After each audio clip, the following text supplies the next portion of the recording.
ये कई वर्षों से हमारी जीविका दीदियों की मांग रही है कि जीविका दीदियों को स्थायी किया जाए।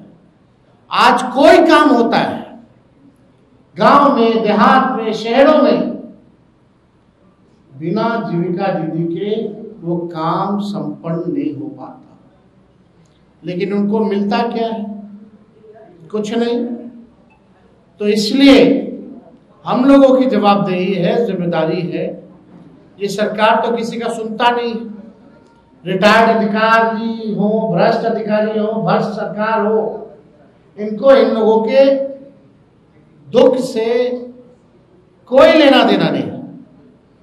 आज हम कह रहे हैं कि जितनी जीविका दीदी, जितनी सीएम दीदियां हैं, उनको स्थायी किया जाएगा और 30,000 रुपए प्रतिमाह हमारी सरकार बनने पर उन जीविका सीएम दीदियों को दिया जाएगा। पहले सरकार में तो आ जाएं प्रभु, आपसी मतभेद तो इनके खत्म हो।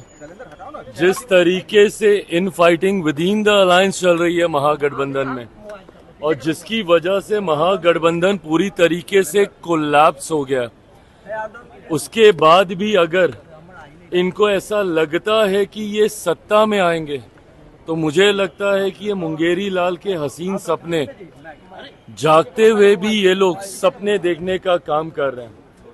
आज इतने दिनों के बाद तो इनको याद आया कि बिहार में चुनाव चल रहे हैं और मीडिया को आके कम से कम हम संबोधित करें और हम बताएं कि हम और क्या सोच रख रहे हैं। कहाँ थे इतने दिनों से ये लोग?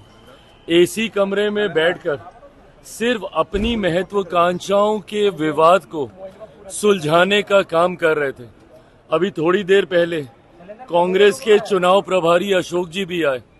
आज उनको याद आया है कि भैया वो चुनाव प्रभारी बने हैं जब पूरी तरीके से महागठबंधन खत्म हो गया, ध्वस्त हो गया, धराशायी हो गया।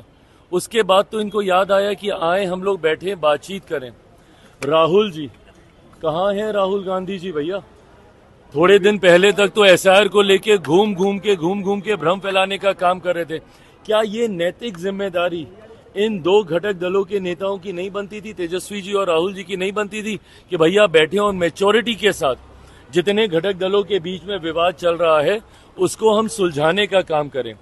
ये पूरा प्रकरण ये दिखाता है कि जो घटक दल, जो गठबंधन आपस में 5-6 घटक दलों को ही एक साथ नहीं रख सकता, तो वो बिहार की 14 करोड़ जनता को क्या एक साथ रखेगा?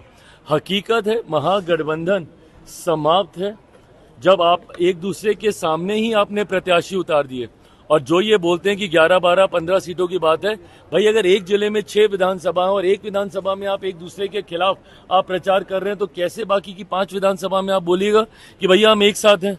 वो जिला अध्यक्ष एक विधानसभा में जाके दूसरे दल के नेता को कोसेगा और बाकी 5 विधानसभा में उनका साथ देगा?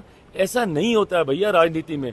इन लोगों को या तो गठबंधन बनाना नहीं आता, या संभालना नहीं आता, या निभाना नहीं आता। जो भी हो, बिहार की जनता ये समझ चुकी है कि बिहार इनके हाथ में तो कम से कम नहीं सौंपा जाएगा। जो गठबंधन को नहीं संभाल सकता वो बिहार नहीं संभाल सकता।